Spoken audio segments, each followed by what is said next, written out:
llegó el momento del último café que vamos a estar compartiendo con invitados o con Mercedes aquí en Telediario Federal.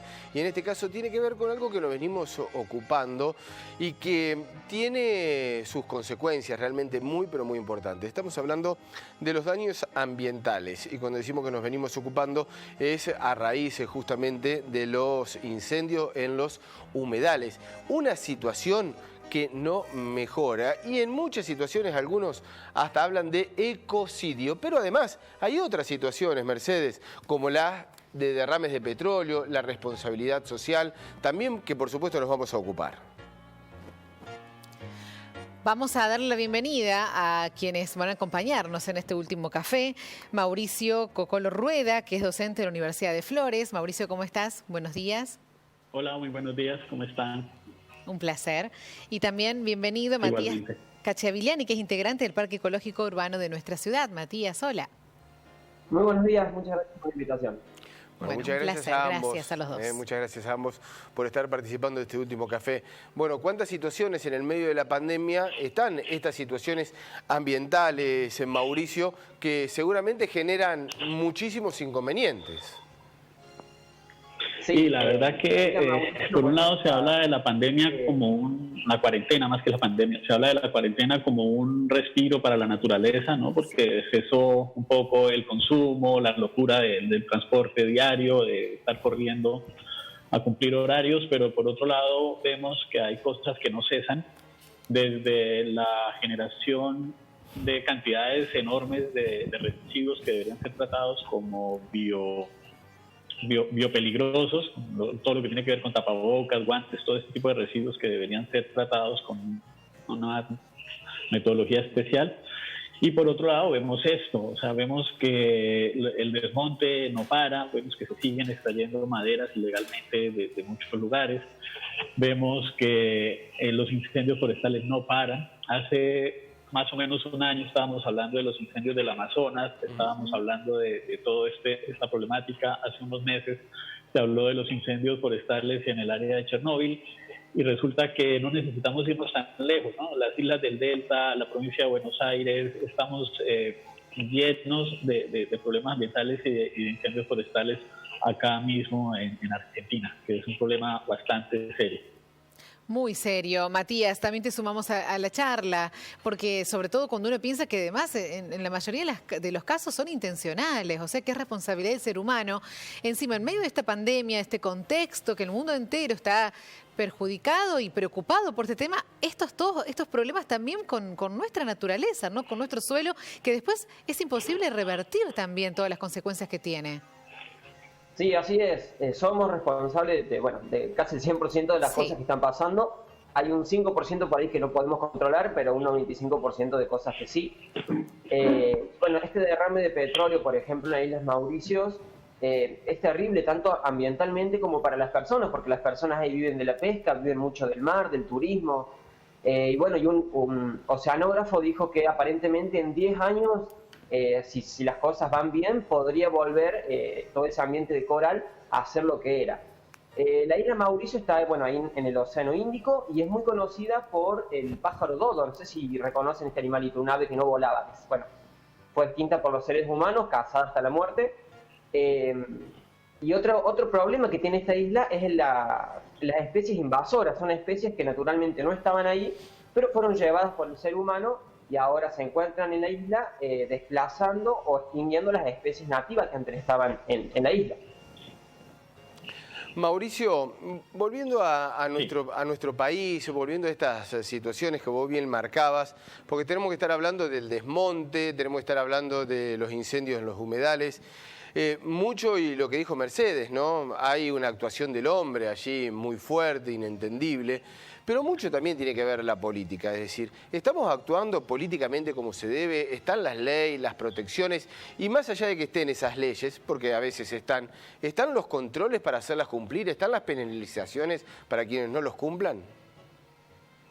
Pues siempre que ocurren este tipo de incendios, inclusive con los incendios de la Amazonía del año pasado, que se hablaba mucho de la Amazonía, pero había cualquier cantidad de incendios y problemas acá cerca también, siempre se quiere mostrar como que son incendios accidentales, como que las causas fueron naturales, pero llama mucho la atención porque coincide con una serie de espacios donde hay altísima especulación inmobiliaria, por un lado, y por otro, intereses en cuanto a la ampliación de la frontera agrícola, ¿no? Entonces llama la atención que justamente esos espacios, como inclusive, por ejemplo, acá en Buenos Aires, la Reserva Ecológica de Puerto Madero, todo eso también han sido víctimas de incendios forestales.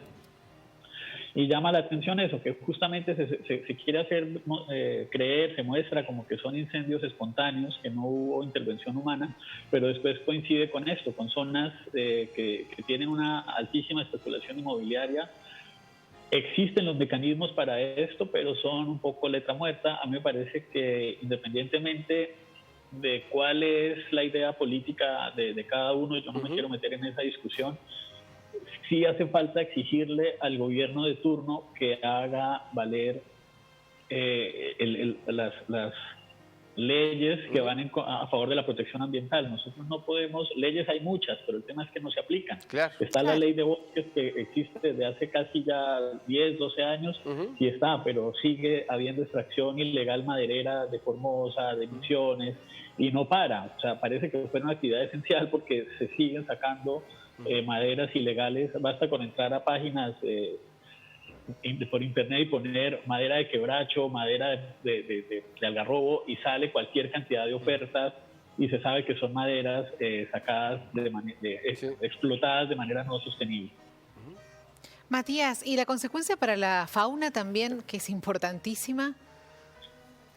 Sí, la consecuencia de la fauna que nos afecta directamente a nosotros también. También, por ejemplo, claro. acá en los incendios de las islas del Paraná se encuentra el ciervo de los pantanos, que es uno de los ciervos más grandes de Sudamérica. También hay carpinchos. Y quiero hacer hincapié un poco en lo que perdemos nosotros, que son los servicios ecosistémicos. O sea, por ejemplo, en las deltas del Paraná hay muchas serpientes, que las serpientes se alimentan de ratones. Y los ratones, como sabemos, transmiten enfermedades a las personas.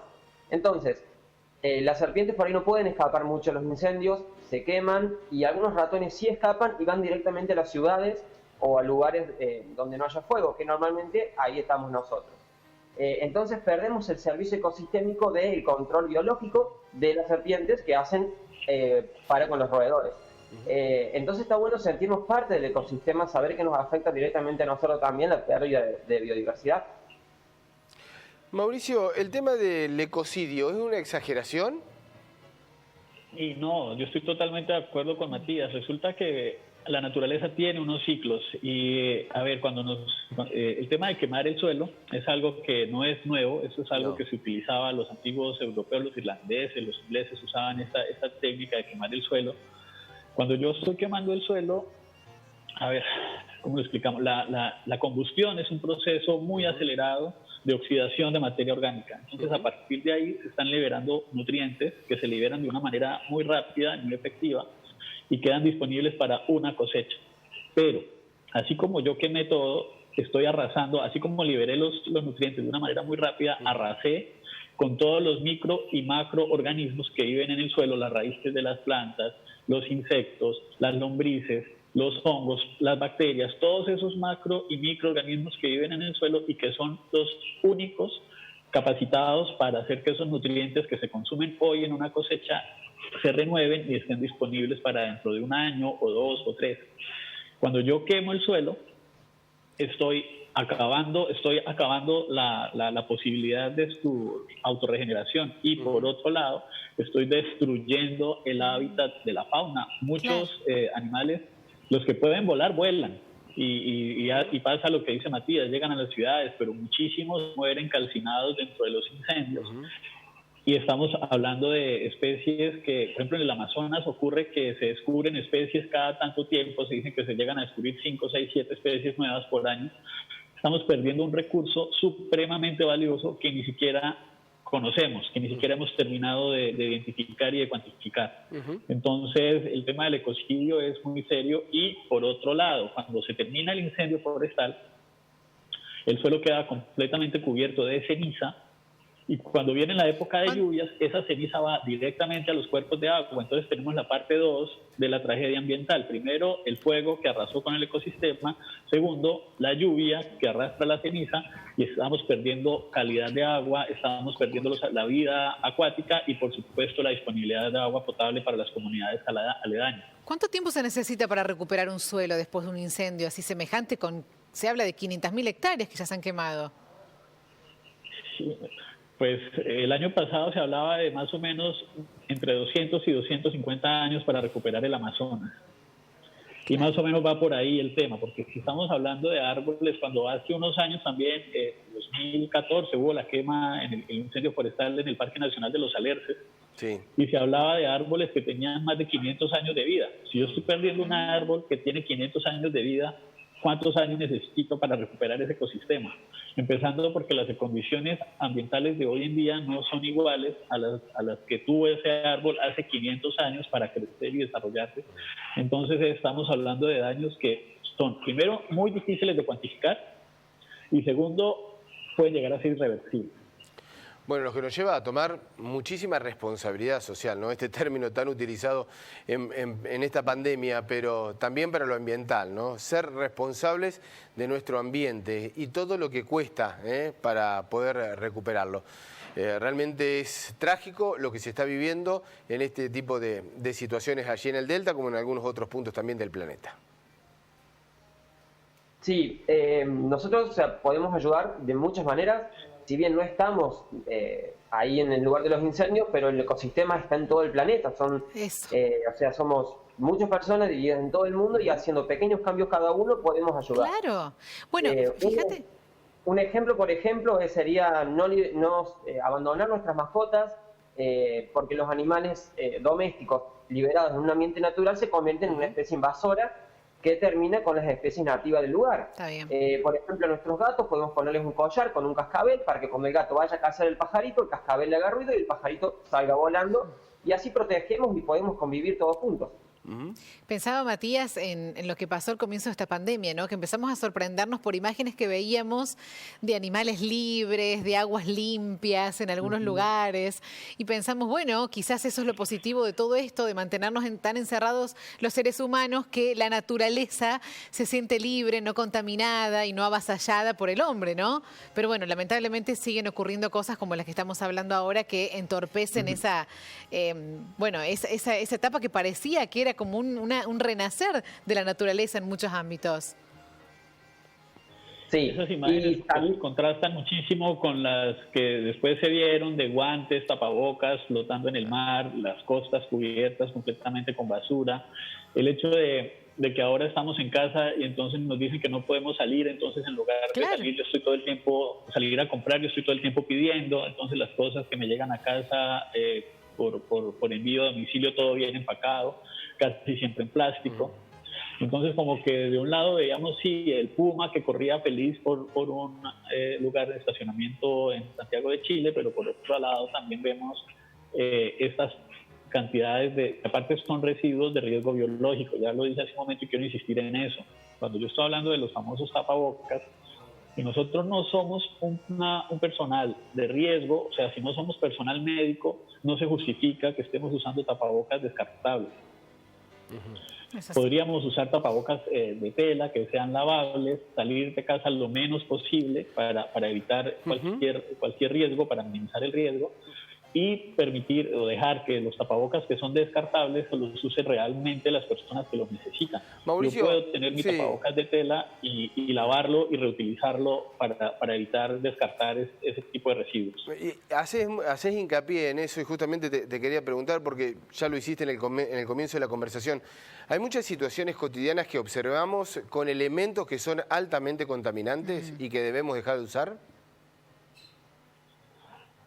Montones, o sea, desde los plásticos de un solo uso, desde el cafecito en el vaso de telgopor, desde el tema de cómo estoy gestionando yo los residuos. Yo quiero invitar a la gente a que se sume, por ejemplo, a iniciativas como el compostaje domiciliario, como la renaturalización de espacios verdes con especies nativas desde donde nos estén viendo. Yo ahora estoy en Capital Federal, así que yo me dedico a recolectar semillas y a y a producir plantas que son nativas de esta zona, digamos, de la provincia de Buenos Aires. Ustedes están en Córdoba, tendrían que hacer lo propio, pero con especies de allá, y empezar a darle siempre prioridad a estas especies por encima de cualquier otra, no tanto porque sean bonitas o no, o sea, que sea, el gusto es algo muy subjetivo. Claro. De repente aparece la gente que dice que le gustan los pinares o que es lindo el olor del eucalipto, pero estas especies no tienen un valor ecosistémico. Mientras que si yo siembro árboles propios, por ejemplo acá en Buenos Aires,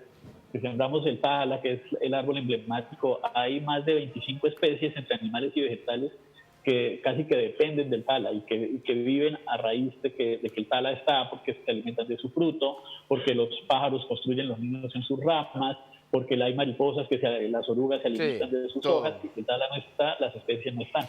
Exactamente. Bueno, es interesantísimo, ¿no? Este tema, Mercedes, lo vamos a seguir hablando aquí a corto tiempo, porque nos queda muchísimo para seguir charlando, debatiendo y mostrando, sobre todo, y aprendiendo.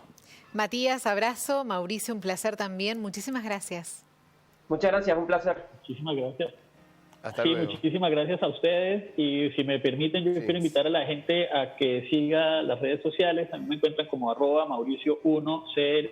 Ahí van a encontrar muchísima información sobre compostaje domiciliario, plantas nativas, sustentabilidad, hábitos hogareños para la sustentabilidad. Entonces, pues vamos a seguir conversando del tema, y muchas gracias por la invitación. Ya nomás nos estamos sumando a las redes. Un abrazo. Hasta luego. Adiós. Hasta luego. Chao. Muchas gracias.